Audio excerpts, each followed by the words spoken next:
बिस्मिल्लाह इन्नल हम्दुलिल्लाह नहमदुहु व नस्तईनुहु व नस्तगफिरुह व नऊज़ु बिल्लाहि मिन शुरूरि अनफुसिना व मिन सय्यिअति अमालिना मन यहदिहिल्लाहु फला मुदिल्ल लहु व मन युद्लिल फला हादिय लहु व अशहदु अन ला इलाहा इल्लल्लाहु वहदहु ला शरीका लहु व अशहदु अन्ना मुहम्मदन अब्दुहु व रसूलुहु अम्मा बाद फ़इन्न खैरल हदीसि किताबुल्लाह व खैरल हदी हदीयु मुहम्मदिन सल्लल्लाहु अलैहि वसल्लम व शर्रल उमूरि मुहदसातुहा व कुल्लु मुहदसतिन बिदअह व कुल्लु बिदअतिन दलाला व कुल्लु दलालतिन फिन्नार।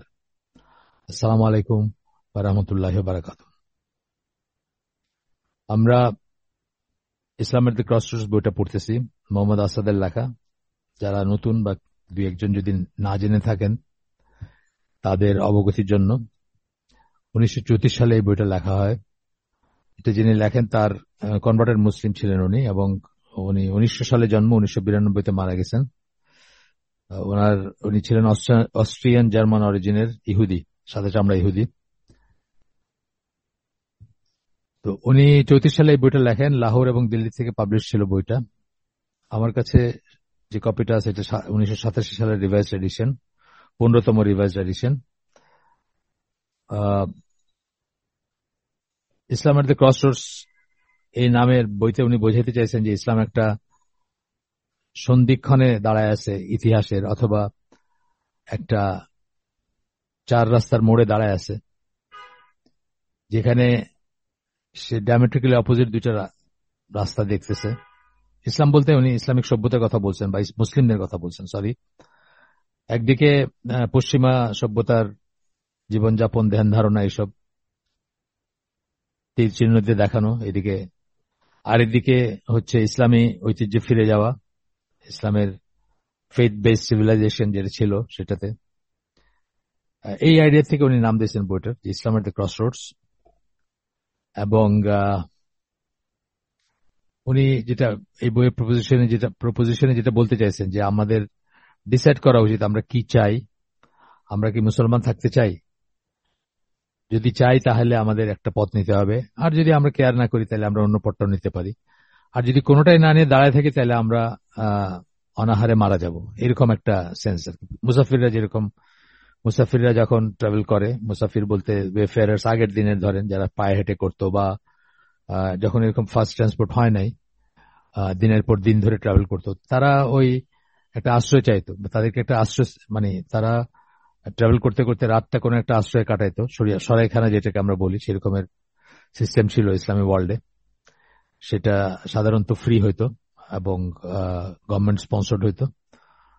তো সেরকম একটা আশ্রয় খুঁজবে নাকি এখানে দাঁড়ায় থাকবে, সেই কথাটা উনি বলছেন একখানে, যে মানে আপনি যদি রাস্তায় দাঁড়ায় থাকেন তাহলে আপনি না খেয়ে মারা যাবেন, কিন্তু আপনাকে তো একটা পথ নিতে হবে, একটা চুজ করতে হবে একটা পথ। সেটা প্রসঙ্গে উনি বলতেছেন যে সেটা কোনটা চুজ করব আমরা, এটা আমাদের চয়েস। আমরা কি ইসলামের ফেথ বেসড সেই জীবনযাপনের দিকে যাব, নাকি ওয়েস্টার্ন ওয়ার্ল্ডের যে মেটেরিয়ালিস্টিক জীবন ধারা সেই দিকে যাব। আমরা গতদিন যেখানে শেষ করছিলাম তারপর থেকে আজকে পড়বো ইনশাআল্লাহ। এই চ্যাপ্টারটার নাম আমরা বলছি আগেই, spirit of the West. The spirit of the West, পশ্চিমা জগতের, পশ্চিমা দুনিয়ার স্পিরিটটা কি, চালিকা শক্তি কি, সেটা হচ্ছে এই ইসের আপনার এই চ্যাপ্টারের আলোচ্য বিষয়। আমরা গতদিন শেষ করছি যে মানে খ্রিস্টান, ক্যাথলিক, প্রোটেস্টান্ট এই সমস্ত চার্চের অত্যাচারে, সার কথাটা বলে দিচ্ছি আর কি, অত্যাচারিত কয়েক সেঞ্চুরি ধরে অত্যাচারিত ইউরোপিয়ান মানুষজনের একটা বিদ্রোহ, যেটা আমরা ফ্রেঞ্চ রেভলিউশনের মাধ্যমে দেখি যে বাস্তবায়িত হয় বা পরিপূর্ণ হয়। সেই বিদ্রোহ পরবর্তীতে চার্চ তাদের গ্রিপ হারায় পশ্চিমা সমাজের উপর, এবং তাদেরকে একটা মানে লক করে দেওয়া হয় বলতে পারেন। তারা তাদেরকে আবদ্ধ করে দেওয়া হয় কিছু জিনিসের ভিতরে, কিছু রিচুয়ালস এর ভিতরে, কিছু খুবই সামান্য কিছু কর্মকাণ্ডের ভিতরে তাদেরকে বন্দি করে ফেলা হয় চার্চকে আর কি। এই কথাটা উনি বলছেন নানাভাবে। যাই হোক, এরপর একটু আমরা পরে এসে যাচ্ছি আজকে যেখান থেকে পড়বো। In fact at the end of 18th and the beginning of 19th century, we encountered some of the best and spiritually most powerful European personalities in the domain of philosophy, art, literature and science. অষ্টাদশ শতাব্দীর শেষে এবং ঊনবিংশ শতাব্দীর শুরুতে, ঊনবিংশ বলি আমরা 1800 সামথিং যেটা, সেটাকে আমরা দেখি যে তাদের অনেক স্পিরিচুয়ালি পাওয়ারফুল ইউরোপিয়ান পার্সোনালিটি আমরা দেখি তাদের উত্থান ঘটছে ফিলোসফি, আর্ট, দর্শন, আর্ট, কলা, লিটারেচার, সাহিত্য এবং সায়েন্সে। But this spiritual, truly religious conception of life was and remained restricted to a few individuals. কিন্তু এটাকে তারা মানে স্পিরিচুয়ালিটি যদি আমরা বলি, আধ্যাত্মিকতা যদি আমরা বলি, বা দিন বা রিলিজিয়ান বা দিন ধর্মের যে ধ্যান ধারণা, এগুলা ব্যক্তিগত পর্যায়ে কয়েকজনের ভিতরে রেস্ট্রিক্টেড থাকছে। এগুলোকে তারা প্রচার প্রসার করতে পারেন নাই, কারণ ইউরোপ তখন এগুলোর প্রচার প্রসারে রাজি না। যেটা আমি কিছুটা গতদিন বললাম যে আপনি দেখবেন বাংলাদেশে, আগেই বলছি আমি, মানে গতদিন বলছি বা আগেও বলছি, বাংলাদেশে 19টা ডিনোমিনেশনের চার্চ আছে যারা দাওয়াতি কাজ করে এখানে, 19টা ডিনোমিনেশন। কিন্তু এর ভিতর অনেক আছে যারা নিজেদের দেশে এভাঞ্জেলিজম বা এই দাওয়াতি কাজ করতে পারে না। তাদের দাওয়াতি কাজগুলা আমাদের দেশের মতো থার্ড ওয়ার্ল্ড কান্ট্রিতে সীমাবদ্ধ, নিজের দেশে তারা করতে পারে না, সেই স্বাধীনতা তাদের নাই বা তাদেরকে করতে দেওয়া হয় না। আচ্ছা, তারপরে বলতেছেন the great European masses after having been for so long imprisoned in religious dogmas, গণসাধারণ যারা ইউরোপের অনেক বৎসর ধরে তারা বন্দী ছিলেন রিলিজিয়াস ডগমাস, মানে সে সমস্ত ধর্মীয় ধ্যান ধারণার ভিতর যেগুলা আসলে পরস্পর বিরোধী, বা যেগুলা ডগমা বলতে আমরা বোঝাই যেটা মানে কোনো যুক্তি বা কোনো প্রমাণ বা কোনো জ্ঞানের ধার ধারে না। কতগুলো জিনিস আপনি দিয়ে বলেন যে না এটা এরকমই মানতে হবে, যেমন উদাহরণস্বরূপ ঈসা আলাইহিসসালাম সম্বন্ধে তারা যেটা বলে সান অফ গড, এই কনসেপ্টটা বা এই ধরনের আরো যা কিছু আছে, আরো আছে তাদের এরকমের, which had no connection with the natural endeavors of man, could not and would not, once those chains were broken, find their way back to a true religious orientation. একবার যখন এসব থেকে মানুষ বের হয়েছে এবং মানুষ যেগুলা আসলে যে ডগমাগুলা, যে ব্যাপারগুলা, যে ধরেন আপনি জাস্ট তিনটা গতদিন করছিলেন, 3 ধরনের কথা বলছিলেন গতদিন, যে 3টা ব্যাপারের কথা বলছিলেন, যে মেইনলি 3টা ব্যাপার, যে 3টা ব্যাপার থেকে সব মানে যে 3টা ব্যাপার কিছুতেই করা যায় না, রিকনসাইল করা যায় না, এই ধরনের 3টা ব্যাপার বলছিলাম আমরা। তারপরে এটা একটু করি, আবার একটু সামনেও পড়বে, আবার একটু মনে করাই দিই আপনাদের, যে একটা হচ্ছে যে মানে 3টা ব্যাপারের জন্য আপনার এই ঘটনাগুলো ঘটছে। প্রথমটা হচ্ছে যে রোমান সিভিলাইজেশন যারা মেটেরিয়ালিস্টিক ছিল তাদেরকে ইনহেরিট করছে ইউরোপ। আসলে ইউরোপের উপরে তাদের প্রভাব, তাদের জীবনযাপনের ধারা বা এই জিনিসগুলা খুব গভীর ছাপ ফেলছিল। মাঝখানে ক্রিশ্চিয়ানিটি আসছিল। ক্রিশ্চিয়ানিটি এসে আপনারা জানেন 325 ওই কাউন্সিল অফ নাইসিয়া কথা আমি বলছি, তার আগে 325-এর আগে, অল্প কিছুদিন আগে তাদের রোমান সম্রাট খ্রিস্টান হয়, এবং খ্রিস্টান হওয়ার পরে এই ট্রিনিটি ডক্ট্রিনটা চালু হয় 325 থেকে 325 সাল, যেটা আর কি খ্রিস্টান ক্যালেন্ডারে, সেই সময় থেকে শুরু হয়।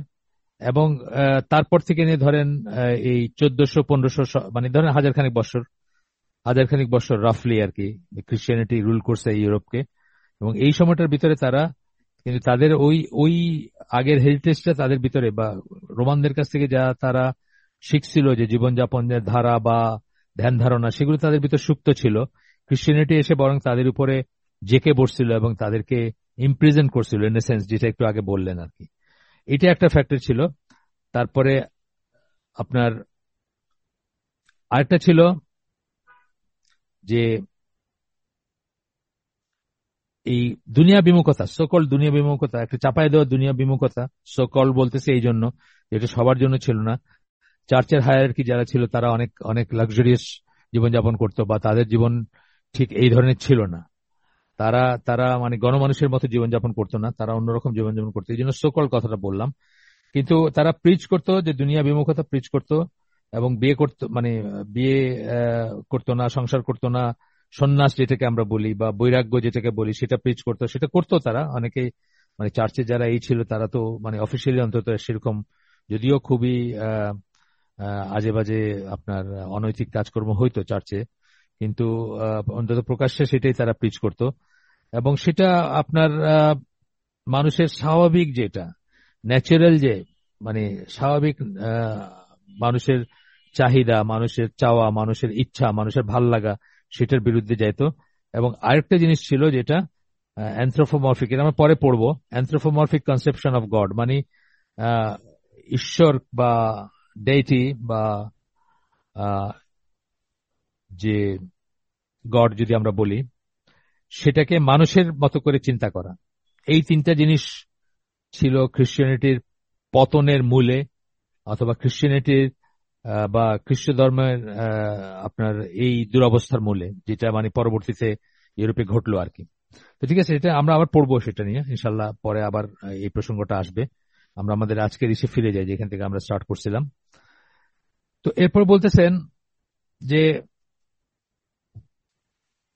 যে এই যারা, তারা যখন একবার সেই শ্যাকেল থেকে, সেই চেইন থেকে মুক্ত হয়েছে, খ্রিস্টানিটি তাদেরকে যে অবস্থার ভিতর নিয়ে গেছিল, রিলিজিয়াস ডগমা বা এই সমস্ত বৈপরীত্য উপর ভিত্তি করে, সেখান থেকে once those chains were broken, একবার যখন হয়েছে, তখন আর রিলিজিয়াস ওরিয়েন্টেশনে তারা ফিরে যেতে চায় নাই। তারা চায় নাই যে তাদের স্বাধীনতা, যেই চার্চ থেকে যে স্বাধীনতা, সেটা আর তারা সেটা আর সারেন্ডার করতে চায় নাই। তো এর ভিতরে বলতেছেন যে সবচেয়ে যেটা ছিল, যেটা যে ফ্যাক্টরটা ইউরোপস রিলিজিয়াস রিজেনারেশন ওয়াজ, মানে প্রিভেন্টেড ইউরোপস রিলিজিয়াস রিজেনারেশন, পুনরুজ্জীবন, ইউরোপে খ্রিস্টানিটির বা খ্রিস্ট ধর্মের একটা পুনরুজ্জীবনকে যেটা সবচেয়ে বেশি বাধা দিছে, মোস্ট ইম্পর্টেন্ট ইন্টেলেকচুয়াল ফ্যাক্টর, যে বুদ্ধিভিত্তিক আহ, আহ, আহ, বুদ্ধিভিত্তিক ব্যাপার, যা এটাকে, বা বুদ্ধিভিত্তিক যে সমস্যাটা যেটা বাধা দিছে যে আর কখনো রিলিজিয়াস রিজেনারেশন হয় না ইউরোপে। আপনি দেখেন যে আমাদের পাকিস্তান বলেন, সৌদি আরব বলেন, বাংলাদেশ বলেন, অথবা আরো যে কোনো মুসলিম দেশে কিন্তু এগেন এন্ড এগেন ইসলাম পুনরুজ্জীবিত হয়েছে, বা এগেন এন্ড এগেন ইসলাম একদম মনে হয়েছে যে ডিপ্লিট করে যেতেছে, নাই হয়ে যেতেছে, তারপরে আবার পুনরুজ্জীবিত হয়েছে। কিন্তু ইউরোপে সেটা হইতে পারে নাই। যে বুদ্ধিভিত্তিক সমস্যার জন্য যদি আমরা বলি, সেটা হচ্ছে conception of Jesus Christ as a son of god, যে ঈসা আলাহিসাল্লামকে আল্লাহর সন্তান বা ছেলে হিসাবে চিন্তা করার, বা এই যে ধারণাটা, এইটাই সবচেয়ে বেশি বাধা হয়ে দাঁড়াইছে, যে জন্য ইউরোপে আর আর কখনো কিন্তু রিলিজিয়াস হয় নাই, মানে পুনরুজ্জীবন, যেটাকে পুনরুজ্জীবিত হওয়া যেটাকে আমরা বলি, সেটা কিন্তু হয় নাই। এটা বাধা হয়ে দাঁড়াইছে আর কি রিলিজিয়াস রিজেনারেশনের। আর আমাদের ভিতরে সেই কনসেপ্টটা কিন্তু আছে যে আমাদের 25 শতাব্দীতে একজন মুজাদ্দিদ আসবেন, এবং এসে তিনি আবার করবেন আপনার, এসে তিনি ওটাকে আবার মানে দিনকে আবার পুনরুজ্জীবিত করবেন, এরকম একটা কনসেপ্ট আছে। যেমন ধরেন একজনকে মানে কাউকে কাউকে তো সরাসরি মানে আইডেন্টিফাই করা হয়েছে, যেমন ভারতবর্ষে আকবরের যে সময়টা, সেই সময়টায় মুজাদ্দিদ আল ফিসানি বলা হয়। হ্যাঁ, মুজাদ্দিদ আল ফিসানি, আপনারা হয়তো নাম শুনছেন তার। এরপরে আপনার মোহাম্মদ বিন আব্দুল ওয়াহাব, যিনি সৌদি আরবে, তাকে অনেকে মুজাদ্দিদ মনে করেন। মানে মুজাদ্দিদ একদম আইডেন্টিফাইড হইতে হবে, বা একটা ডেফিনেশন আছে, বা কাউকে এন্ডোর্স করতে হবে যে ইনি মুজাদ্দিদ, তা না। বাট এই কনসেপ্টের কথা বলতেছি। এখানে হয়তো কেউ বলতে পারেন যে না না না, উনি কিভাবে মুজাদ্দিদ হলেন, আমরা তো ওনার ওনার এই সমস্যার সাথে এগ্রি করি না, কেউ বলতেই পারেন সেটা। কিন্তু আমরা দেখি যে সৌদি আরবে মানে বিশাল একটা পুনরুজ্জীবিত মানে ইসলামের একটা পুনরুজ্জীবন ঘটে বা পুনরুজ্জীবিত হয় ইসলাম। বিকজ সৌদি আরবে আমাদের মতো এরকম মাজার পূজারী কবর পূজারী হয়ে গেছিল অলমোস্ট। হ্যাঁ, তারপরে তারা সেখান থেকে একটা মানে চেঞ্জ আসে, আহ, এবং বিরাট একটা কি বলবো মানে পুনরুজ্জীবিত হয় ইসলাম। একইভাবে অন্যান্য দেশেও বা ইদানিং কালেও ওইটা তো ছিল 1700 সামথিং মোহাম্মদ বিন আব্দুল ওয়াহাবের সময়টা। কিন্তু ইদানিং কালে অর্থাৎ আপনার গত গত শতাব্দীতে 2000 ধরেন, মিডল অফ ই থেকে 1950 থেকে ধরে আমরা যদি 2000 পর্যন্ত দেখি, এই সময় দেখি আমরা একটা বড় পুনরুজ্জীবিত হয় মানে ইসলাম সৌদি আরবে বা ওই জোনটাতে। আব্দুল আজিজ বিন বাজ, শেখ ইব্রাহিম, তারপরে আব্দুর রহমান সাদি, মোহাম্মদ বিন সালেহ আল উসাইমিন, নাসিরুদ্দিন আলবানী, এই সমস্ত স্কলারদের এসে অনেক বড় রকমের একটা মানে অনেক অনেক বড় একটা কি বলবো পুনরুজ্জীবিত হয় ইসলাম। এবং অনেক অনেক সচেতন হয় মানুষ ইসলাম সম্বন্ধে, যেটা ধরেন মাঝখানে ওইটা হয়ে গেছিল, মানে খুব উইক হয়ে গেছিল সেরকম ব্যাপার আর কি। এবং শুধু ওইখানে না, সারা দুনিয়াতেই কিন্তু একটা হয়েছে, কিন্তু এই জিনিসটা ইউরোপে হয় নাই, সেটা বলতে চাচ্ছেন আর কি। আমরা আশা করি বোঝাতে পারলাম। তো এরপরে বলতেছেন যে Christ sonship of God quite naturally led to an anthropomorphic idea of God himself, who assumed the shape of a benign old man with flowing white beard, and this shape, perpetuated by innumerable paintings of high artistic value, remained impressed upon Europe's subconscious mind. গোটা ইউরোপেরই অবচেতন মনে এই একটা painting সবচেয়ে famous যেটা, সেটা আপনাদেরকে আগে বলছি আবার বলতেছি, মাইকেল অ্যাঞ্জেলোর একটা পেন্টিং আছে, আপনারা দেখছেন কিনা জানি না, যে কোনো খ্রিস্টান এসে দেখবেন, বইয়ে টয়ে দেখবেন, বইয়ের উপরে দেখবেন। আপনারা চাইলে আমি নেক্সট দিন আপনাদের ছবি তুলে দিতে পারবো, আমার বইয়ের কভার আছে ওটা দিয়ে। তো এটা কি, এটা হচ্ছে যে আপনার ওই একজন বয়স্ক মানুষ, সাদা দাড়ি, সাদা চুল, উনি একটা আঙ্গুল এইভাবে আগায় দিয়ে আসেন, এবং আরেকজন ইয়াং ম্যান, সে তার লজ্জাস্থানটা কোনো মতে ঢাকা, কিন্তু সে ইয়াং, এবং সে তার আঙ্গুলটা দিয়ে ওই আঙ্গুলটা টাচ করতে চাইতেছে। এখানে একজনকে গড হিসেবে ডেপিক্ট করা হয়েছে, আরেকজনকে মানে হিউম্যান বিং হিসেবেই করা হয়েছে।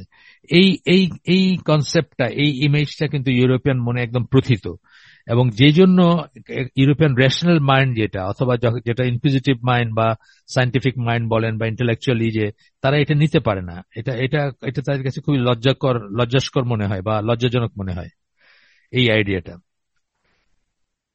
তো এরপরে আবার বলতেছেন Mohammad Asad, but with the intellectual shackles of the middle ages once broken, the thinking people among Europeans could not reconcile themselves to a humanized godfather. যখনই ইন্টেলেকচুয়াল ঘটলো, মানে মানে ওই এনলাইটেনমেন্ট এরা, Renaissance, French revolution, industrial revolution, এইসবের পর কি হলো, পড়াশোনা, সায়েন্স, টেকনোলজি, জ্ঞান বিজ্ঞানের অনেক উন্নতি হলো, তখন আর এটা এটা আসলে আপনি দেখবেন যে খুব, আমার কাছে একটা বই আছে, আমি ট্রান্সলেট করছি বইটা, আপনারা জানি না কেউ দেখছেন কিনা, যে daughters of another path, English বইটা আর কি, বাংলাটা হচ্ছে অন্য পথের কন্যারা। তো এখানে দেখবেন যে 53 জন মেয়ে, আমেরিকান মেয়ে, তারা ইসলাম গ্রহণ করছে। তাদেরকে একই সেট অফ কোয়েশ্চেন দেওয়া হয়েছে, দিয়ে বলা হয়েছে যে আপনারা মানে একই সেট অফ কোয়েশ্চেন দেওয়া হয়েছে 53 জনকে, এবং একটা সার্ভের মতো করা হয়েছে। সেই সার্ভের অনুযায়ী আপনার তারা উত্তর দিচ্ছেন, মানে ওই ওই প্রশ্নের উত্তর দিচ্ছেন। তো অনেকেরই দেখবেন এই জিনিসটাতে এসে আটকায় গেছে, যে এইটা কিভাবে আমরা রিকনসাইল করব, যে ঈশ্বর এর ছেলে আছে, আবার সেও ঈশ্বর, 3 in 1, আবার সে যখন মারা গেল তাহলে ঈশ্বর তখন কোথায় ছিলেন, সে যদি মানে ক্রসে মারা যায়, ক্রুসিফিকেশন যেটা আমরা বলি, মানে ওইটা যদি হয় তাহলে আপনার তখন তখন তাহলে সেই যদি মারা গিয়ে থাকে তাহলে তখন আল্লাহ কোথায় ছিলেন, এই ধরনের মানে অনেক, আসলে যে যখনই একটা গোজামিল দিবেন আপনি, তখন প্রশ্নগুলোর উত্তর পাওয়া যায় না। এবং এটা কিন্তু একটা মেজরই দেখবেন যে ওদেরকে প্রশ্ন করা হয়েছে যে আপনারা কেন ইসলাম ধর্ম গ্রহণ করলেন, তো কিসে আপনাদেরকে মানে ক্রিশ্চিয়ানিটির উপর আপনাদের হারাইলো কিভাবে, আপনাদের আস্থা চলে গেল কেন, এই সমস্ত প্রশ্ন যখন করা হয়েছে তখন কিন্তু তারা উত্তরটা এইভাবেই দিচ্ছেন যে এইটা একটা ফ্যাক্টর, যেমন যেটা বললাম আমরা। মোহাম্মদ আসাদ বলতেছেন, on the other hand, this anthropomorphization had become a standing factor in the popular conception of God. After a period of enlightenment, European thinkers instinctively shrank back from the conception of God as presented in the teachings of Church. যেটা বললাম আমি, ওই কথাটা আরেকভাবে বললেন যে এই যে নরত্বরোপ বলি আমরা, নরত্ব আরোপ, নরত্ব মানে অ্যানথ্রোপোমরফিজম, এই কথাটা বাংলা হচ্ছে নরত্ব আরোপ করা, মানে ঈশ্বরকে মানুষের মতো করে চিন্তা করা, নরত্ব আরোপ বা অ্যানথ্রোপোমরফিজম বলি আমরা। এটা সম্বন্ধে আমরা আগে আলোচনা করছি এখানে, যে শিরকের যেটা ইমান বিনষ্টকারী বিষয় ইসলামে, সেটার একটা মেজর হচ্ছে হিউম্যানাইজেশন অফ ডেইটি অথবা ডেইফিকেশন অফ হিউম্যান, দুইটাই। হিউম্যানাইজেশন অফ ডেইটি হচ্ছে আল্লাহকে বা ঈশ্বরকে আপনি মানুষের মতো চিন্তা করলেন, ডেইফিকেশন অফ হিউম্যান হচ্ছে মানুষকে আপনি ঈশ্বর বানায় নিলেন। যেমন ঈসা আলাইহিস সালাম একজন মানুষ ছিলেন, তাকে আপনি ঈশ্বর বানায় ফেললেন, এটাও শিরক। আবার আল্লাহকে আপনি মানুষের মতো চিন্তা করলেন, এটাও শিরক। দুইটাই শিরক, এবং এই দুইটা হচ্ছে শিরকের মানে বেশ কি বলবো, মৌলিক দুইটা উৎস। এবং আপনি দেখবেন যে আমাদের দেশে এই দুইটাই হয়, আমাদের দেশে এই দুইটাই হয়। যখন কেউ গান গাইতেছে, তুমি ফল তুমি ফুল তুমি তাতে গন্ধ, অথবা সোনা বন্ধে আমারে পাগল বানাইলো, তখন সে আল্লাহকে একজন মানুষের মতো চিন্তা করতেছে, অথবা খুব কাছের কিছু চিন্তা করতেছে, মানে তার মতো একটা কিছু, বা মানুষের আদলে ভাবতেছে তাকে নিয়ে, তাকে বোঝার চেষ্টা করতেছে। একজন মানুষকে আমরা যেরকম বোঝার চেষ্টা করি সেভাবে বোঝার চেষ্টা করতেছে, ডিফাইন করার চেষ্টা করতেছে। আবার উল্টাটা, যখন মানুষকে যেরকম ধরেন পীর ফকিরকে ভেনারেট করতে করতে করতে করতে তারা তাদেরকে ঈশ্বরের জায়গায় নিয়ে যায়, যে তারা হাঁটলে ছায়া পড়ে না, তারা পানির উপর দিয়ে হেঁটে যেতে পারে, বা তারা আরো কিছু করতে পারে, মৃত মানুষকে জ্যান্ত করতে পারে, বা সন্তান দিতে পারে কাউকে, বা কত রকমের কথা আছে, তাই না? এই ব্যাপারটা আর কি, যে ডেইফিকেশন অফ হিউম্যান বা হিউম্যানাইজেশন অফ ডেইটি, এই দুইটা হচ্ছে শিরকের মানে গোড়ার কথা।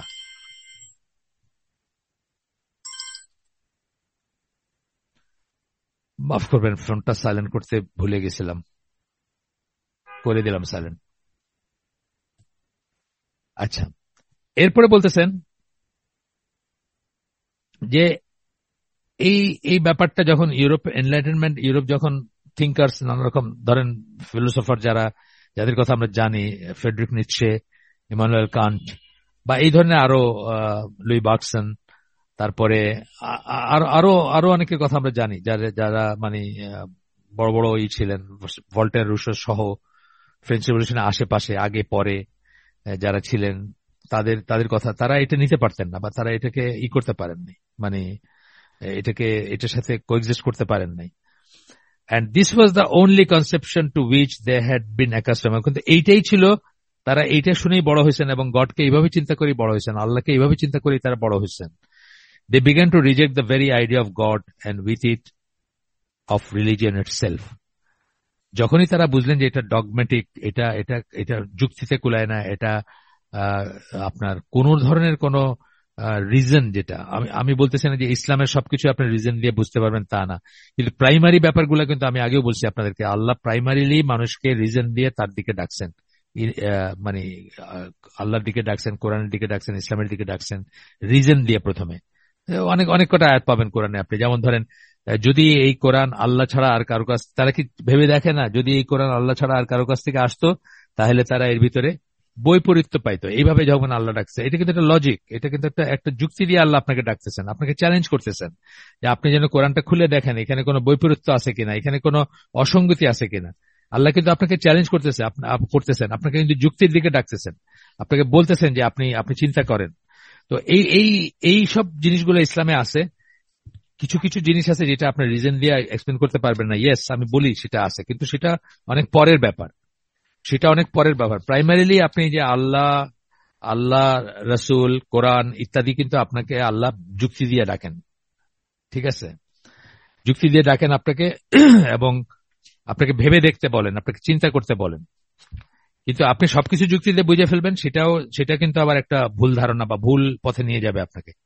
কারণ আল্লাহর ডাইমেনশন, আমাদের ডাইমেনশন, আল্লাহর ক্ষমতা, আমাদের ক্ষমতা, আল্লাহর ইন্টেলেক্ট, আমাদের ইন্টেলেক্ট এক না, কোনো মতেই এক না, বা কোনো কোনো কোনো তুলনাই হয় না আমাদের সাথে।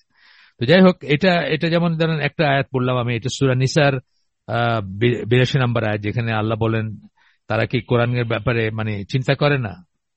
তাদাব্বুর বলতেছেন এখানে শব্দটা, কোরআন নিয়ে কি চিন্তা ভাবনা করে না।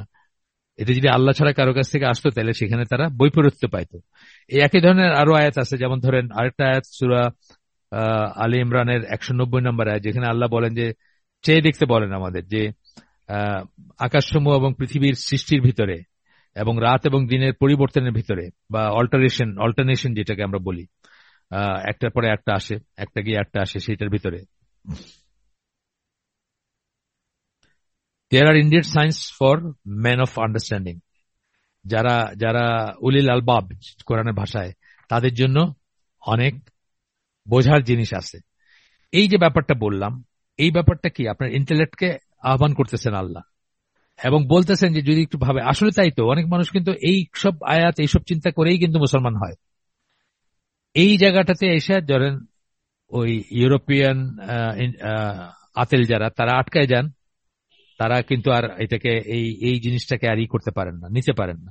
নিতে না পারে তারা কি করেন, শুধু যে ওই তাদের গডের যে কনসেপ্ট, ওইটাকে তারা কারেক্ট করতে পারতেন, সেটা না করে তারা হোলসেল রিলিজিয়ানকে রিজেক্ট করছেন। ফ্রেডরিক নিটশে যেটা বলছেন যে মানে গড এখন মৃত, আর যদি থেকেও থাকেন তাহলে তার কোনো নাই, তার কোনো জীবনে, মানুষের জীবনে কোনো, তার কোনো ইনফ্লুয়েন্স নাই, তার কোনো রোল নাই, তার নিষ্ক্রিয় আর কি, সোজা কথা। মৃতই ঘোষণা করছেন, তারপরে বলছেন এরকম এরকম। আরো অন্যান্য ইউরোপিয়ান ফিলোসফাররা মনে করছেন যে আপনার ইভেন কমিউনিজমের হোতা যারা, তারা তো ওই সময়কারী, কার্ল মার্কস বা ঠিক এটা ইন্ডাস্ট্রিয়াল রেভলিউশনের পরপরের ব্যাপার, তারাও এরকম চিন্তা করছেন যে নাস্তিকতা ইনফ্যাক্ট এইসব থেকে আসছে তাদের ভিতরে। তাদের কনসেপ্ট অফ গডকে তারা ফিট করতে পারেন নাই, মানে রিয়েলিটির সাথে বা লজিকের সাথে বা রিজনিং এর সাথে ফিট করতে পারেন নাই। আচ্ছা, গেল। খুব সুন্দর, এই জায়গাটা খুব সুন্দর করে বলছেন মোহাম্মদ আসাদ যে this was the only conception, মানে এই যে অ্যানথ্রোপোমরফিক যেটা, বা হিউম্যানাইজেশন অফ গড ফাদার যেটা, বা মানে আল্লাহকে মানুষের মতো চিন্তা করা, এটাই তারা শিখছেন। এটা চিন্তা করেই তারা বড় হয়েছেন, বা এটা দেখেই তারা বড় হয়েছেন, এবং এটাতে তারা অ্যাকাস্টম ছিলেন, which they had been accustomed. They began to reject the very idea of God. তারা এই আইডিয়া অফ গডটাকে রিজেক্ট করতে শুরু করছেন, and with it of religion itself, এবং তার সাথে সাথে রিলিজিয়নকেও তারা রিজেক্ট করতে শুরু করছেন, দিনকেও তারা রিজেক্ট করতে শুরু করছেন, ধর্মকেও তারা রিজেক্ট করতে শুরু করছেন। এই জন্য ইউরোপে কোনো ধর্মের পুনরুত্থান দেখি না আমরা। আপনি দেখেন, ইতিহাস খুঁজে দেখেন, ধর্মের কোনো পুনরুত্থান দেখি না আমরা। ইউরোপে ধর্মের কোনো পুনরুত্থান দেখি না। হ্যাঁ, তারা মুসলমানদের সাথে যুদ্ধ করার সময় নিজের খ্রিস্টান মনে করে, সেটা একটা আলাদা জিনিস, বা খ্রিস্টান মনে করে, খ্রিস্টান জ্ঞান করেই মুসলমানদের সাথে যুদ্ধ করে, সেটা ঠিক আছে, এখনো তাই করে। বুশ তো ক্রুসেড কথাটা উচ্চারণই করছে, কিন্তু তাদের ধর্মকর্মের ব্যাপারে তারা কিন্তু মোটেই খ্রিস্টান না, বা তাদের ধর্মকর্মের ব্যাপারে তারা মোটেই বদার্ড না, বা ধর্মকর্ম তারা করেন না, সোজা কথা। সেটা হলো একটা মানে এক ধরনের আইডেন্টিফিকেশন, মানে আস এন্ড দেম একটা আইডেন্টিফিকেশন। সেখানে তারা আমাকে মুসলমান বলে ঘৃণা করে, এবং নিজেকে মানে ক্রিশ্চিয়ানডম, যেটাকে আমরা বলবো খ্রিস্টানডম বলি, সেটার সদস্য মনে করে, একটা আলাদা মনে করে। কিন্তু ধর্মকর্মের ব্যাপারে তারা কিন্তু এই যেটা বললাম, এরকমই একটা স্ট্যান্ড নেয়। আচ্ছা, এরপরে বলতেছেন আপনারা এই যে গত যারা ইউরোপে থাকেন বা আমেরিকায় থাকেন, গত অলিম্পিকটা এই যে ইনোগ্রেশন হইলো, তখন কিরকম তারা মানে কি বলবো, মানে নিম্ন স্তরের ঠাট্টা বিদ্রুপ করছে তাদের ধর্মের রীতিনীতিকে। লাস্ট সাপার, ওইটাকে কি সব কি বলে, ওইসব এলজিবিটি মানুষজন দিয়ে সেটাকে স্টেজ করায় কত বড় অপমান করছে তাদের নিজেদের রিলিজিয়ানকে। খ্রিস্টিয়ানরা তো একদম রে করে উঠছে, সারা দুনিয়ার খ্রিস্টিয়ানরা। কিন্তু মানে এটি তারা ফিল করে তাদের ধর্মের ব্যাপারে। আমি যদি আর একটু পরিষ্কার ভাবে বলি, দিস ইজ দেয়ার ফিলিং। তাদের ধর্মের ব্যাপারে তাদের অনুভূতি এইরকমই, যেরকম তারা দেখাইছে গত অলিম্পিকটাতে। আপনারা যদি দেখে থাকেন যেভাবে তারা এটাকে করছে, গত অলিম্পিকের ইনগুরাল যেটা হয়েছিল প্যারিসে।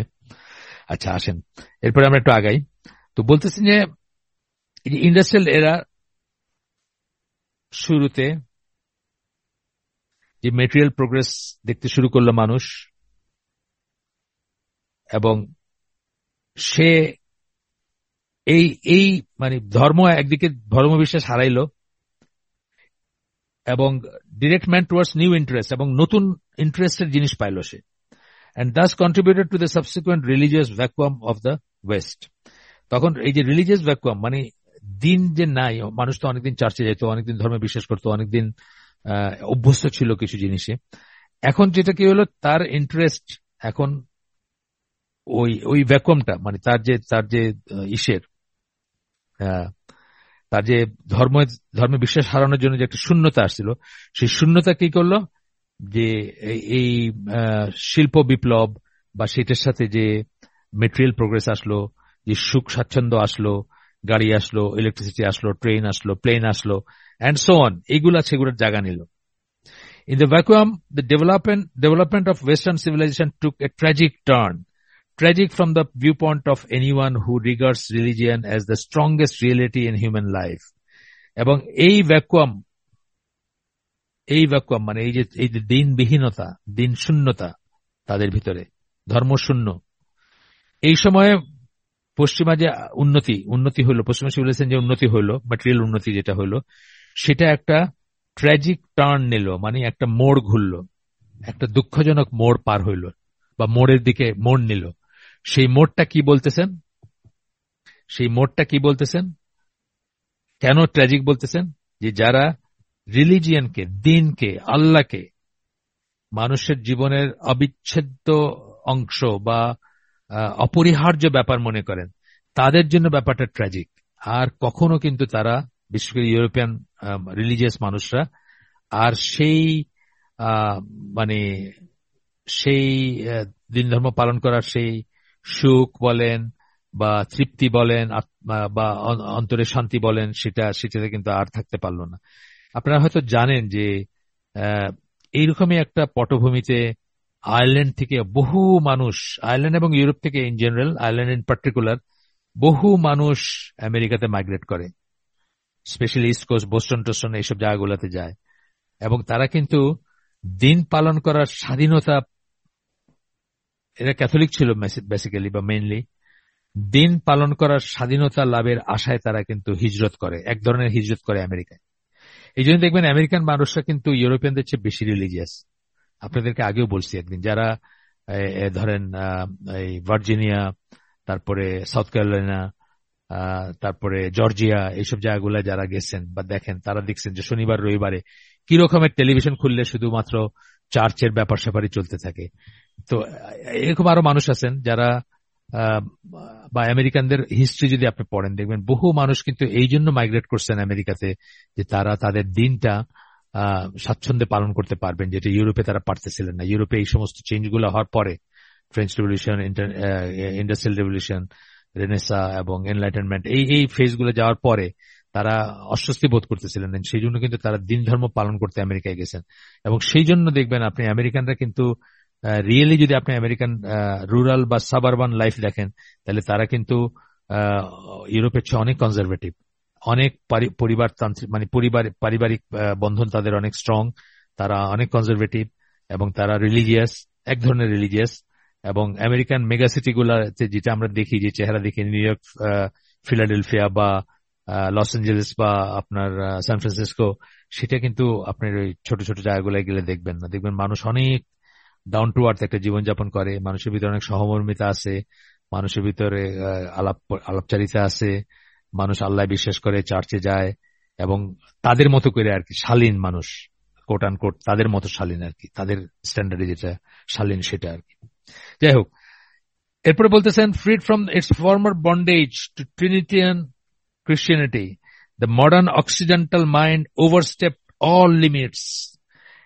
এই ট্রিনিটিয়ান ট্রিনিটারিয়ান খ্রিস্টান, মানে God the Father, God the Son, Holy Ghost, এই থ্রি ইন ওয়ানের যে ক্রিশ্চিয়ানিটি, এইটার থেকে যখন মুক্তি পাইল মডার্ন অক্সিডেন্টাল, অক্সিডেন্টাল মানে আপনার পশ্চিমা, যেটা আর কি আমরা বলি আধুনিক পশ্চিমা মন যেটা, বা চিত্ত যেটা, বা ব্রেইন যেটা আমরা বলি, overstepped all limits and entrenched itself by degrees in a decided antagonism to any form of spiritual claim upon man. এবং তারা সকল সীমা লঙ্ঘন করলো এবং কোন ধরনের স্পিরিচুয়াল কিছু মানুষের উপরে প্রভাব বিস্তার করার এগেনস্টে তারা প্রচন্ড রকম রিয়েকশনারি হয়ে উঠল। যেটা আমি বললাম যে আমাদের দেশে ডেনিশ চার্চ দাওয়াতি কাজ করে, ডেনমার্কে কিন্তু করতে পারে না। আমার দেশে আপনার ফিনল্যান্ডের চার্চ পাবেন, আমার দেশে আপনি সুইডিশ চার্চ পাবেন, আমার দেশে জার্মান চার্চ পাবেন, তাদের নিজেদের দেশে কিন্তু এই কাজগুলো তারা করতে পারে না। আচ্ছা, এবং মোহাম্মদ আসাদ বলতেছেন যে সাবকনশিয়াস, অবচেতন মনে তাদের ভয়টা রয়েই গেল যে কখনো আবার যদি তাদের থিওক্রেসি যেটাকে বলি, বা চার্চের বা ধর্মযাজকদের সেই অথরিটি যদি আবার তাদেরকে পেয়ে বসে, তাদের উপরে মানে ছড়ি ঘোরায় বা তাদের উপরে প্রভাব বিস্তার করতে চায়, এই ভয়, সাবকনশিয়াস মনে এই ভয়টা তাদের এখনো আছে, তখনও ছিল, এখনো আছে। এবং সেটার জন্য Europe became the champion of everything anti religious and principle and action. নীতিতে এবং কাজে, নীতিগতভাবে এবং কাজে যা কিছু ধর্মের এগেন্স্টে যায় সেটার চ্যাম্পিয়ন হয়ে গেল ইউরোপ সেটার চ্যাম্পিয়ন হয়ে গেল। যেটা বললাম যে রিডিকিউল করা, এই যে ইসের কথা, এই গত অলিম্পিকের কথা যেটা বললাম, এবং ওটা বলছে যে এটা এটা এটা ইসেরকে রিডিকিউল করতো, এটা ইসলামের কিছুকে রিডিকিউল করতো, মানে কিয়ামত এর সূচনা হয়ে যেত। এর তারাই বলতেছে।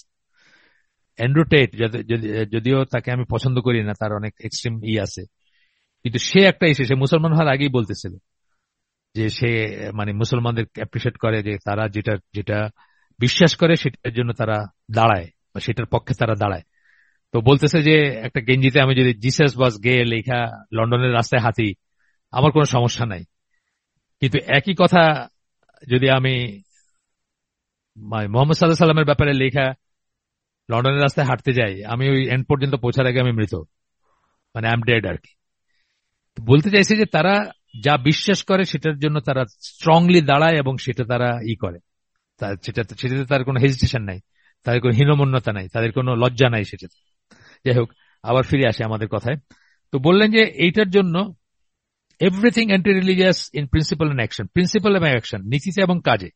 আপনি দেখেন মানে কিভাবে তারা ওইটা নিয়ে মানে এলজিবিটি মানে ওইটাকে ওক বলে, আর কি জানি নাম আছে, এটা আর একটা কি নাম আছে ভুলে গেলাম আমি, আরো একটা নাম আছে, এইসব যারা মানে ছেলে কিন্তু মেয়ে সাইজা দ্বারা করে, অথবা তার দাঁড়িয়ে আছে কিন্তু সে মেয়ে সাজিয়া করতেছে, এটা একটা নাম আছে, নামটা ভুলে গেলাম, সরি।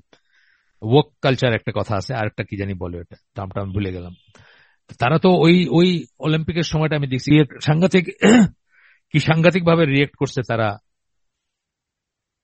যারা রিলিজিয়াস, বিশেষ করে আমেরিকান চার্চ গুলা, কি সাংঘাতিক রকম রিয়েক্ট করছে যে মানে ঈসা আলাইহিস সালাম, তার লাস্ট সাপার, তার বাইবেলের ব্যাপার স্যাপার নিয়ে তারা এরকম ফান করলো।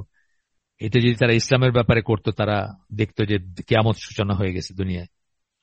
তো এই ব্যাপারটা আপনার এখানে মোহাম্মদ আসাদ আরেকভাবে বললেন আর কি, যে কিভাবে তারা তাদের যে কোনো কিছু যেটা মানে প্রিন্সিপাল এন্ড অ্যাকশনে যা কিছু ইসের এগেনস্টে যায়, যা কিছু আপনার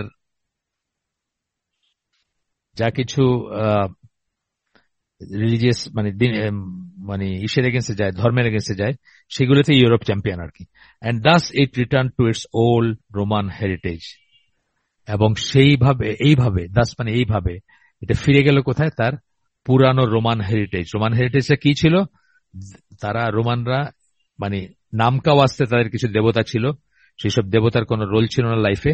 তারা ছিল পিওরলি মেটেরিয়ালিস্টিক এবং পিওরলি মানে হেডোনিস্টিক একটা সমাজ। হেডোনিস্টিক মানে শুধু সুখ, প্লেজার, সুখ যেটাকে বলে, সুখানুভূতি যেগুলোকে বলি, সেগুলার এবং মেটেরিয়ালিস্টিক মানে উন্নতি বা টাকা পয়সা, ধন সম্পদ, মদ, মেয়ে মানুষ, এইসব জিনিস নিয়ে ছিল তাদের লাইফ। সেইরকম একটা ব্যাপারে রোমান হেরিটেজে ফিরে গেল ইউরোপ আবার, মোহাম্মদ আসাদ বলতেছেন। আচ্ছা, এরপরে বলতেছেন যে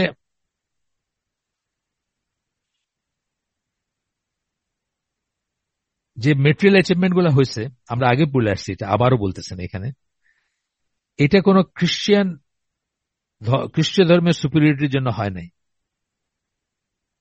এটা যেন আমাদের মাথা থেকে আমরা বের করে দিই। আমাদের অনেক মুসলমানদের মাথায় এটা আছে, কিন্তু তাদের প্রোগ্রেসটা হয়েছে ক্রিশ্চিয়ানিটির একটা সুপিরিয়রিটি ছিল। ক্রিশ্চিয়ানিটি অনেক অ্যাকোমোডেট করতো অনেক কিছু, বা অনেক কিছুকে সহ্য করতো, বা অনেক অনেক প্রোগ্রেসিভ ছিল, বা আরো নানা রকমের ধ্যান ধারণা আছে আমাদের, যে ওরা কি আর এমনি এমনি এত উন্নত হয়েছে নাকি, তাদের ধর্ম এগুলোকে অ্যাকোমোডেট করছে, মোটেই তা না।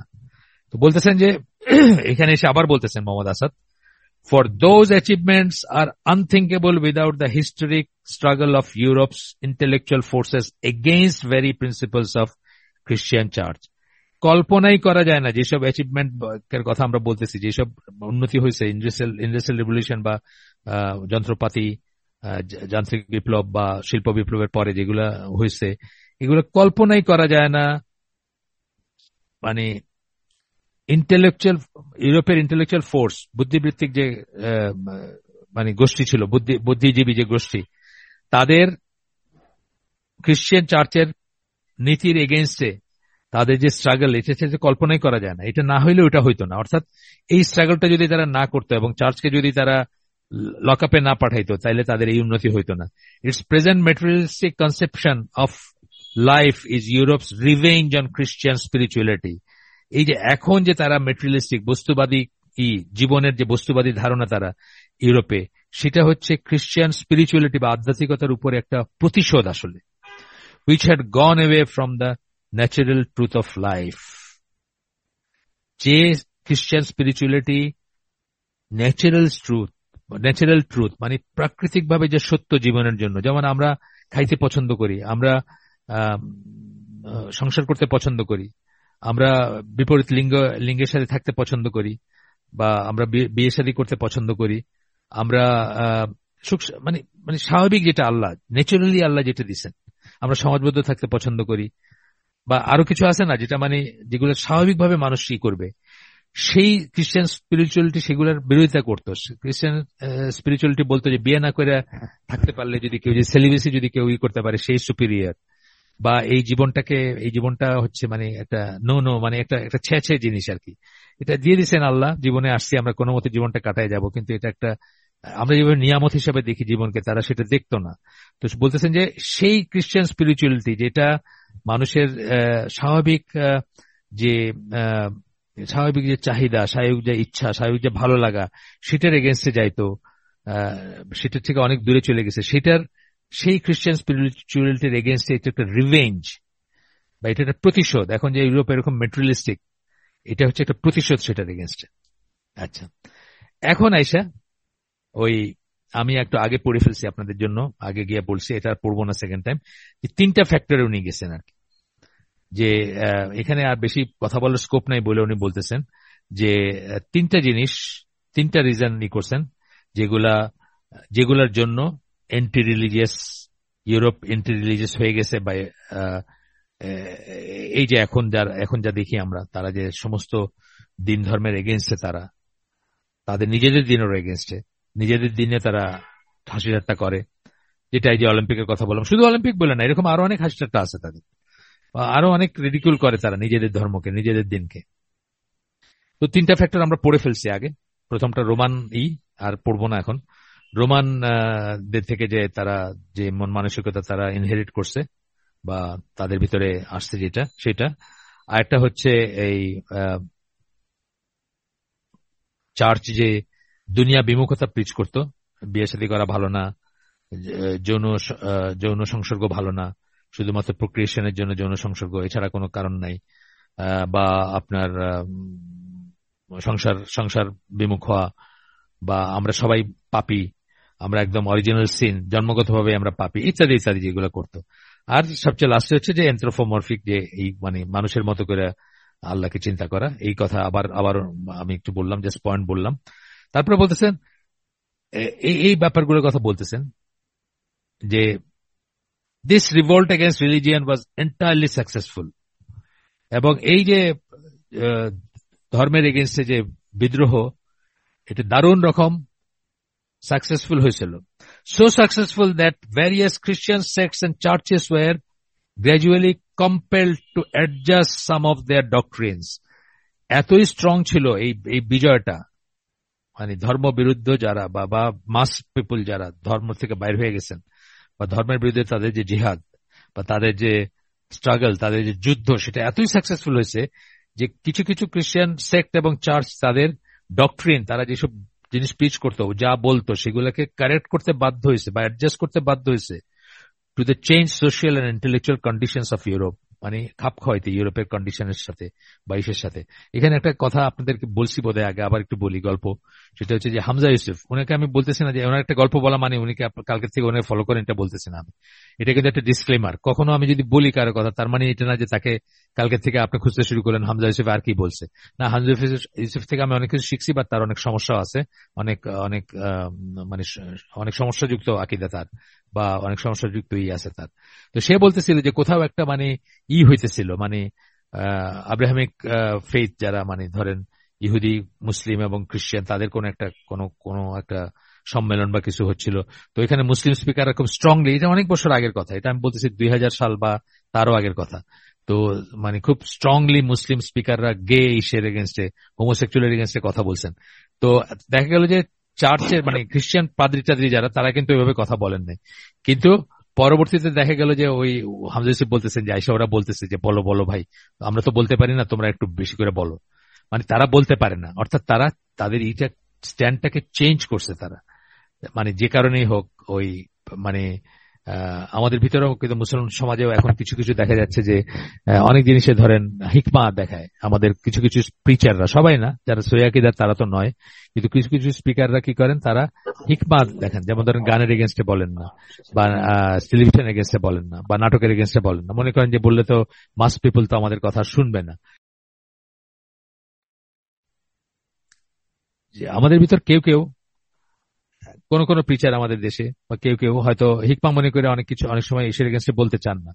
এটা যে আমাদের ভিতর নাই একদম তা বলতেছে না, বাট ওয়েস্টার্ন ওয়ার্ল্ডে একদম এটা করলে তারা চার্চের কোনো টাকা পয়সা, গ্র্যান্ড, মানুষের আসা যাওয়া সব বন্ধ হয়ে যাবে। যে তারা সত্যি সত্যি তাদের কনসেপ্টেই হালাল হারাম যা ছিল তাদের সময়, তাদের দিনে, সেগুলো যদি বলতে যান, তাহলে তাদের চার্চে কেউ আর থাকবে না বা কেউ আসবে না। তো এই জন্য উনি হামজা ইউসুফকে বলতেছিলেন, একজন খ্রিস্টান ধর্মযাজক, যে ভাই মানে আপনি বেশি করে বলেন, আমরা তো বলতে পারি না, বেশি মানে গন মানে চালাই যান এটা, এরকম।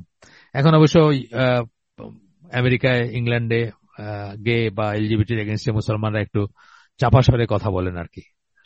অনেক মুসলমানই আছেন যারা ওই পশ্চিমা দেশে থাকার অভিশাপের অংশ হিসাবে চাপা স্বরে কথা বলতে হয়, প্রকাশ্যে কথা বলতে মানে সংকোচ বোধ করেন। ঠিক আছে, শেষ, আমরা আগে একটু এরপরে বলতেছেন, Christianity resigned itself to the role of a tolerated convention and a garb for political enterprises.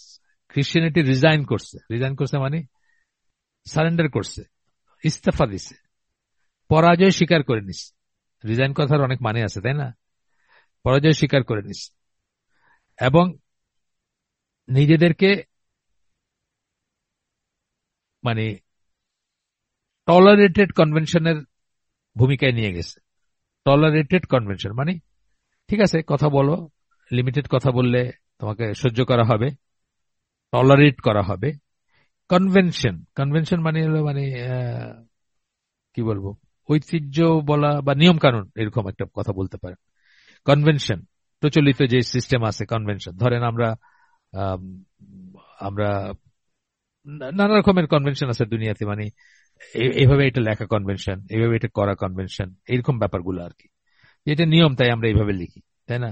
আমরা যেমন একটা উদাহরণ দেন কনভেনশনে, যেমন ম্যাপটা আমরা নর্থটাকে উপরে দেখাই, এটা কিন্তু এককালে সাউথকে উপরে দেখানো হতো, কিন্তু এখনকার কনভেনশন কি, নর্থটাকে আমরা উপরে দেখাই। কনভেনশনাল এটা ব্যাপারটা, এই এই সেন্সটা আসে আর কি।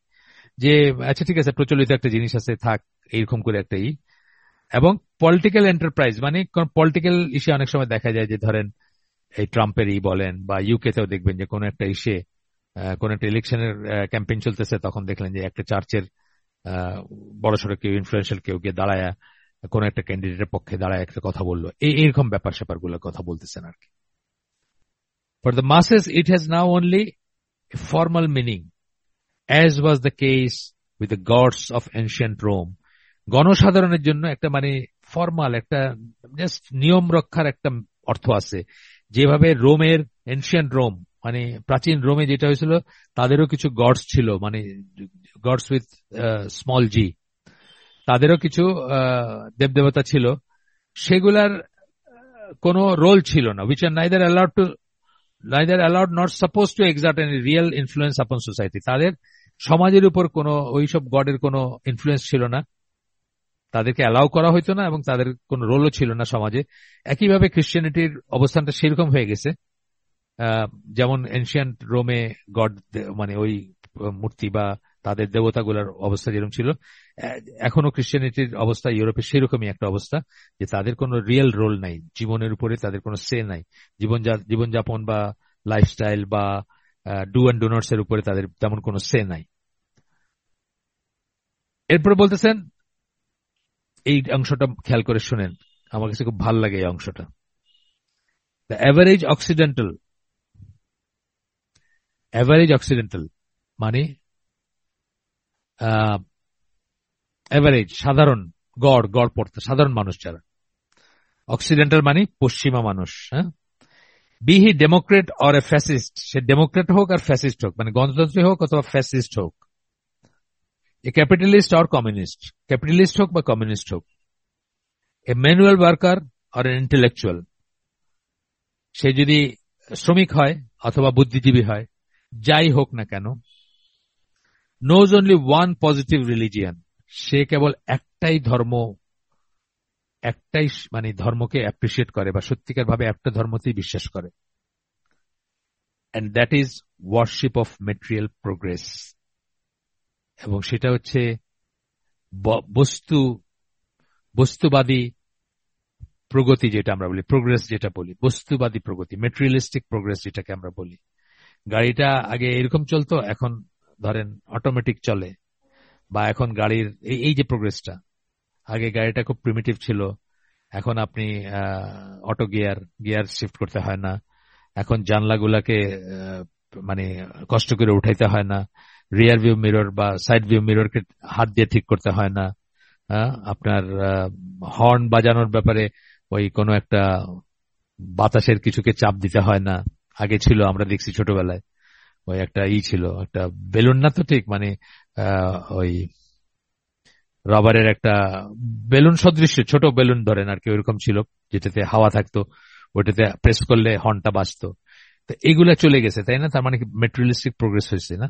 আস্তে আস্তে আস্তে আস্তে গাড়ি কত উন্নত হয়েছে, প্লেন কত উন্নত হয়েছে।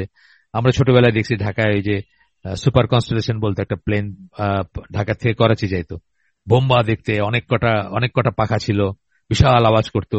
এখনকার প্লেনগুলো আপনি চিন্তা করেন, কত মানে কল্পনাই করা যায় না প্লেনের চেহারা। এইটাই হচ্ছে তাদের একমাত্র রিলিজিয়ান, তারা জানে যে মেটেরিয়াল প্রোগ্রেস। আবার পড়ি, the average occidental, be he a democrat or a fascist, a capitalist or a communist, a manual worker or an intellectual, knows only one positive religion, and that is the worship of material progress, এবং সেটা হচ্ছে material progress বা জাগতিক পার্থিব উন্নতির পূজা করা, সেটাকেই করা। এই পুরা এটাই খুব সুন্দর আর কি প্যাসেজটা। আর একটু পড়তেছি আমি, আরো রয়েছে একটু। The belief that there is no other goal in life than to make that very life continually easier, এই বিশ্বাস যে জীবনের আর কোনো উদ্দেশ্য নাই, লক্ষ্য নাই, গোল নাই, একটাই গোল, যে জীবনটাকে আর কত ইজি বানানো যায়, তাই না? এই যা করে বললাম সব কিন্তু ইজি বানানো, প্লেনের কথা বললাম, আপনার ইসের কথা বললাম, কি বলে বাসের কথা বললাম, গাড়ির কথা বললাম। এখন একটু ইসে আসি, এখন দরজাটাও মানুষ খোলে মুখ দিয়ে কথা বলে, ওপেন দ্য ডোর, বাস দরজা খুলে গেল। কত ইজি করা যায়, কত ইজি, কত সহজ করা যায়। এটার পেছনেই কিন্তু জীবন কাটতেছে। কোনো কারণবশত অনেকেই বাইর হয়ে গেছেন থেকে, তারা আবার ঢুকতেছেন, হয়তো ইন্টারনেট ছিল না বা কিছু একটা। The belief that there is no other goal in life than to make that very life continually easier. আরো সহজ, আরো সহজ, আরো সহজ। আমি যখন ইউকেতে 1986 পড়াশোনার জন্য গেছি, ছিলাম যখন, আমার জুনিয়র একটা ছেলে, 5 বছরের জুনিয়র, সে তার তার স্টেজের পরীক্ষা দিতে গেছে ইউকেতে। তো হঠাৎ একদিন দেখলাম ওই ওয়াইস স্মিথ বা ওই ওয়াটারস্টোন, এইসব দোকানগুলো আছে না ইউকেতে, যেগুলা ইসের দোকান, আপনার স্টেশনারির দোকান, ওইখান থেকে একটা একটা কার্ড নিয়ে আসছে, বিশাল কার্ড, ভাঁজ করে করে করে এই করা আর কি, মানে অনেক কটা কার্ড ভাঁজ করে করে এই করা। তো আয়না দেখাইলো কি, ওটা আসলে মায়ের কাছে একটা চিঠি, বুঝছেন, আগের থেকে লেখা চিঠি। আপনি যেটা অ্যাপ্লিকেবল সেটাতে টিক চিহ্ন দিবেন শুধু, ওইটা সে পাঠায় দিবে, চিঠি লেখার সময় নাই তার। এটা হচ্ছে লাইফ ইজি করার একটা কিন্তু লাইফ যখন আপনি ইজি করতেছেন তখন কিন্তু অন্য সাইডে চলে যাচ্ছে। আপনার সেই মার কি সেরকম লাগবে আপনি যদি আপনার নিজের হাতে মা তুমি কেমন আছো বলে লিখতেন, মম হাউ আর ইউ লেখা, বা যাই লেখা আছে ওই ওই দোকান থেকে কেনা জিনিসে যেটাই লেখা আছে, সেই ফরম্যাটে আপনার টিক চিহ্ন দিলে যে ফিলিং হবে মায়ের, মা যেরকম ফিল করবে ক্লোজ, আপনার আপনার সাথে ক্লোজনেস ফিল করবে, যেটা আপনি যদি চিঠি লিখতেন, সেটা কি সেম হবে? না, সেম হবে না। তো এই জন্য একদিকে আমরা ইজি করতে করতে কিন্তু আমরা অন্যদিকটা হারাই ফেলতেছি। এরপরে বলতেছেন, or as the current expression goes, independent of nature, অথবা জীবনটাকে ইন্ডিপেন্ডেন্ট অফ নেচার করবেন আপনি। একটু কঠিন লাগতেছে না? ইন্ডিপেন্ডেন্ট অফ নেচার বলতে কি, প্রকৃতির উপর আর নির্ভরশীল থাকবেন না। প্রকৃতি গরম, সৌদি আরব 45 ডিগ্রি সেলসিয়াস, আপনার ঘরের ভিতরে হচ্ছে 22 ডিগ্রি সেলসিয়াস, আপনি এটাকে ঠান্ডা করে রাখছেন। Independent of nature. একটা উদাহরণ দিলাম আমি, ইন্ডিপেন্ডেন্ট অফ নেচার। নেচার আপনাকে ছুঁতে পারে না। নেচার আপনি আপনি ঘরের ভিতর থেকে নিজের নেচার বানায় বসেছেন, বা মানে আপনার সিজনের কোনো এফেক্ট নেই আপনার উপরে। গরমে গরম লাগবে না, ঠান্ডায় ঠান্ডা লাগবে না, বৃষ্টির দিনে বৃষ্টি লাগবে না, আপনি একই রকম করে আছেন। এয়ার কন্ডিশনিং কথাটা আসলে তো মানি তাই, আপনি একই রকম অবস্থায় আছেন সেটা। এরপরের প্যাসেজটা আবার দেখেন, এটা এটা ছিল একটা অংশ। আরেকটা অংশ, এটা খুব ইম্পর্টেন্ট, এটা আমার কাছে খুব চমৎকার লাগছে। আমি বললাম তো, মানে একটা প্যারাগ্রাফ দিয়ে আপনি চাইলে একটা বই লিখতে পারতেন, এই এই এত এত ঠাসা এই জিনিসটা। এরপরটা বলতেছেন, the temple of this religion.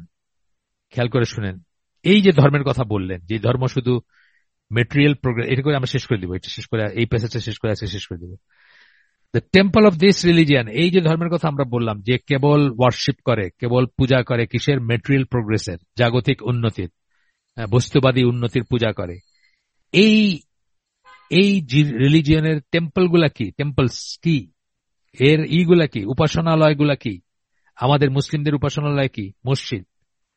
আমাদের মুসলিমদের মসজিদ, হিন্দুদের মন্দির, খ্রিস্টানদের চার্চ। বলছে এই রিলিজিয়নের কি? উপাসনালয় গুলা কি? The temples of this religion are the gigantic factories. একটা ফ্যাক্টরি কত বড়, কত বড় প্ল্যান্ট সেটা। Cinemas, cinema hall. Chemical laboratories, যে ল্যাবরেটরিতে আবিষ্কার হচ্ছে একের পর এক নতুন জিনিস। ড্যান্স হলস, যেখানে মানুষ যায় নাচের জন্য। Hydro electric works, hydro electric project, বিশাল ড্যাম আপনি বানাইছেন, ড্যাম বানায় আপনি, কাপ্তাই ড্যাম ধরেন, এটি ছোট কাপ্তাই ড্যাম, এটা অনেক বড় বড় আসওয়ান ড্যাম আছে পাকিস্তানে, তারবেলা আছে, সরি পাকিস্তানে তারবেলা, আসওয়ান হচ্ছে ইজিপ্টে, ইজিপ্টে বা সারা দুনিয়াতে আছে বড় বড় বাদ দিয়ে মানুষ। হাইড্রো ইলেকট্রিক প্রজেক্ট বলতেছেন, ওয়ার্কস। এন্ড দ্য প্রিস্ট, এটা হলো উপাসনালয় বললেন। এই ধর্মের, এই ধর্মের উপাসনাগার বা উপাসনালয় কি?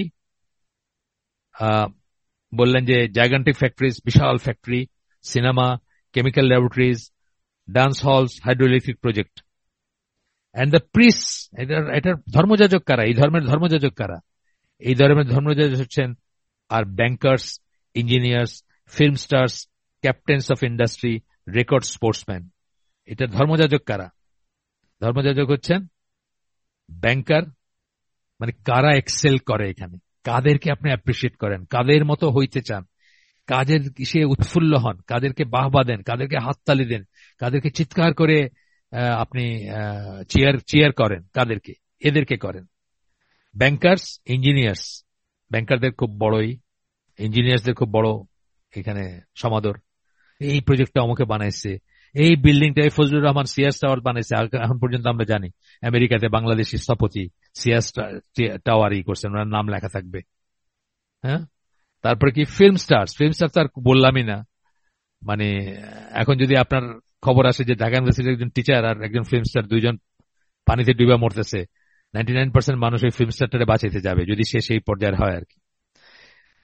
এরপরে কি বলছেন, ক্যাপ্টেন্স অফ ইন্ডাস্ট্রি, মানে ইন্ডাস্ট্রি গুলাকে যারা করে সুন্দর করে চালায় বা যারা করে তারা রেকর্ড স্পোর্টসম্যান বা স্পোর্টসম্যান যারা খুব খুব দারুণ রকমের যাদের রেকর্ড বা যারা দারুণ রকমের যারা আপনার ধরেন পশ্চিমা জগতে মাইকেল জর্ডান বা স্কটি পাইপেন যারা আমেরিকায় থাকেন তাদের জন্য বলতেছি এটা, ম্যাজিক জনসন, শাকিল অনিল, এরা এক একজন মানে মানে আমরা কল্পনা করতে পারবেন না তারা কত পয়সার মালিক এবং তাদের কি ধরনের ফ্যান ছিল বা আছে। আমি তো একটু আগের দিনের কথা বলতেছি, এরা মোস্টলি রিটায়ার করে গেছেন এখন, বাট এরা খুব দিকপাল ছিলেন এক সময়। এখনকার খবর আমি রাখি না, সেই জন্য বলতে পারলাম না, কিন্তু মাইকেল জর্ডান এখনো আপনি সার্চ দিলে পাবেন আর কি, অনেক অনেক বড় পার্সোনালিটি ছিলেন এই জগতে, এই ইসের জগতে আর কি, আপনার কি বলবো স্পোর্টস এর জগতে। তো এইখানে আমরা শেষ করে দেই, এই প্যাসেজটা আমার কাছে খুব পছন্দের। The temples of this religion are the gigantic factories, cinemas, chemical laboratories, dance halls, hydroelectric works, and its priests are bankers, engineers, film stars, captains of industry, record sportsmen. আজকের জন্য আমরা আমাদের আয়োজন এখানে শেষ করে দেব। সুবহানাকা আল্লাহুম্মা বিহামদিকা আশহাদু আল্লা ইলাহা ইল্লা আনতা আস্তাগফিরুকা ওয়া আতুবু ইলাইক। আমরা যে শুনলাম তার ভিতরে ভালো কিছু শুনে থাকলে সমস্ত প্রশংসা আল্লাহর, আলহামদুলিল্লাহ। খারাপ কিছু শুনে থাকলে সমস্ত ব্যর্থতা আমার এবং সেটা শয়তানের তরফ থেকে। আল্লাহ আমাদেরকে তৌফিক দিন যা ভালো শুনলাম তার উপর আমল করার। আসসালামু আলাইকুম ওয়া রাহমাতুল্লাহি ওয়া বারাকাতুহু।